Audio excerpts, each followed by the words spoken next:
ایک دور دراز سلطنت میں جو سرسبز میدانوں اور بلند پہاڑوں سے گھری ہوئی تھی، ایک نوجوان بادشاہ رہتا تھا جس کا نام ڈیوڈ تھا۔ صرف 25 سال کی عمر میں ڈیوڈ نے اپنے والد بادشاہ ہنری کے انتقال کے بعد تخت سنبھالا۔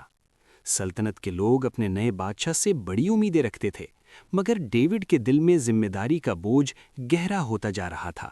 ڈیوڈ اکیلا نہیں تھا۔ بچپن سے ہی اس کی رہنمائی ایک دانا اور مہربان استاد ایڈورڈ کر رہے تھے۔ ایڈورڈ صرف ایک استاد نہیں بلکہ اس کے لیے ایک رہنما، فلسفی اور دوسرے باپ جیسی حیثیت رکھتے تھے۔ انہوں نے ڈیوڈ کو دنیا کے اصول، سیاست اور حالات کا سامنا کرنا سکھایا، مگر سب سے بڑھ کر نرمی، صبر، عاجزی اور دانائی کی اہمیت سمجھائی۔ ایڈورڈ اکثر کہا کرتے تھے، ایک بادشاہ کی اصل طاقت اس کے اختیار میں نہیں بلکہ اس کے صبر اور سمجھداری میں ہوتی ہے۔ جب ڈیوڈ بادشاہ بنا تو ایڈورڈ کو سلطنت کا وزیر اعظم مقرر کیا گیا۔ ان کی دانائی اور پرسکون فیصلوں کی بدولت ڈیوڈ کو حکومت چلانے میں آسانی ہوئی۔ دونوں نے مل کر انصاف پر مبنی قوانین بنائے، کسانوں کی مدد کی اور سلطنت میں امن قائم رکھا۔ فصلیں اچھی ہوئیں، تجارت بڑھی اور عوام خوشحال زندگی گزارنے لگے۔ لیکن زندگی ہمیشہ ایک جیسی نہیں رہتی۔ ایک سال ایڈورڈ کی نگرانی میں بنائی گئی غلط موسم کی پیش گوئی کے باعث کسانوں نے غلط وقت پر فصلیں اگا دیں۔ اچانک شدید بارشوں نے کھیت تباہ کر دیے اور سلطنت کو خوراک کے شدید بحران کا سامنا کرنا پڑا۔ خوف اور بے چینی ہر طرف پھیل گئی۔ بادشاہ ڈیوڈ دباؤ میں آ گیا۔ خوف نے غصے کی شکل اختیار کر لی اور غصے میں اس نے بغیر سوچے سمجھے ایڈورڈ کو اس بحران کا ذمہ دار ٹھہرا دیا۔ غصے کے ایک لمحے میں اس نے ایک ایسا حکم دے دیا جو اس کی زندگی بدلنے والا تھا۔ اس نے اپنے ہی استاد، رہنما اور مشیر ایڈورڈ کو سلطنت سے ہمیشہ کے لیے نکالنے کا حکم دے دیا۔ ایڈورڈ کا دل ٹوٹ گیا، مگر اس نے خاموشی سے سر جھکا کر بادشاہ کے حکم کو قبول کیا اور اسی رات وہ محل اور اپنی پرانی زندگی چھوڑ کر روانہ ہو گیا۔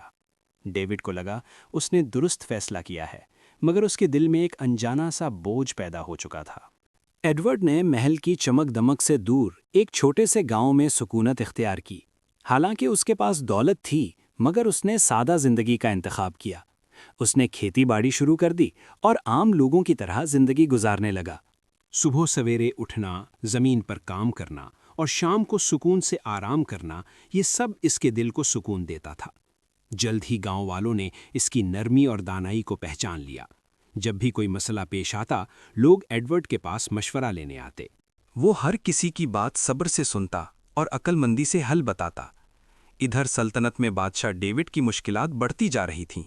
ایڈورڈ کے بغیر فیصلے کرنا مشکل ہو گیا تھا۔ راتوں کو وہ اپنے استاد کی باتیں یاد کر کے پچھتاتا۔ آخر کار اس نے ایڈورڈ کو ڈھونڈنے کے لیے سپاہی روانہ کیے، مگر کئی ہفتوں کی تلاش کے باوجود کوئی سراغ نہ ملا۔ تب ڈیوڈ کو ایڈورڈ کی ایک نصیحت یاد آئی، جب مسئلہ پیچیدہ ہو جائے تو دانائی کو آزماؤ۔ اس نے ایک نیا منصوبہ بنایا۔ ہر گاؤں کے سردار کو ایک مٹی کا مرتبان اور خط بھیجا گیا، جس میں لکھا تھا، 1 مہینے میں اس مرتبان کو دانائی سے بھر کر واپس بھیجو، ورنہ قیمتی جواہرات سے بھرنا ہوں گے۔ جب یہ مرتبان اس گاؤں پہنچا جہاں ایڈورڈ رہتا تھا تو گاؤں والے گھبرا گئے۔ وہ ایڈورڈ کے پاس گئے اور مدد کی درخواست کی۔ ایڈورڈ نے پرسکون لہجے میں کہا، مرتبان میرے پاس چھوڑ دو، مہینے کے آخر تک دانائی اس میں بھر جائے گی۔ کچھ دن بعد اس نے اپنے کھیت میں ایک ننھی سی کدو کی بیل دیکھی۔ اس کے ذہن میں ایک خیال آیا۔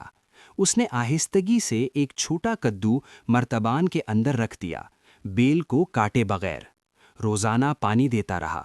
کدو آہستہ آہستہ بڑھتا گیا، یہاں تک کہ اس نے پورا مرتبان بھر دیا۔ جب کدو مکمل طور پر بڑا ہو گیا، ایڈورڈ نے بیل کاٹ دی اور مرتبان محل بھیج دیا۔ بادشاہ ڈیوڈ نے جب مرتبان کھولا تو حیران رہ گیا۔ ایک بہت بڑا کدو اندر موجود تھا۔ ڈیوڈ مسکرا کر بولا، یہ حقیقی دانائی ہے۔ یہ خیال صرف ایڈورڈ کا ہو سکتا ہے۔ وہ خود ایڈورڈ کو ڈھونڈنے روانہ ہوا، اس سے دل سے معافی مانگی اور اسے واپس سلطنت لے آیا۔ ایڈورڈ نے بادشاہ کو معاف کر دیا۔ دونوں نے مل کر ایک نئی، سمجھدار اور پرسکون سلطنت کی بنیاد رکھی۔ غصے میں کیا گیا فیصلہ پچھتاوے کا سبب بنتا ہے۔ صبر اور سکون سے سوچنے پر بہترین حل نکلتا ہے۔ دانائی وقت کے ساتھ بڑھتی ہے،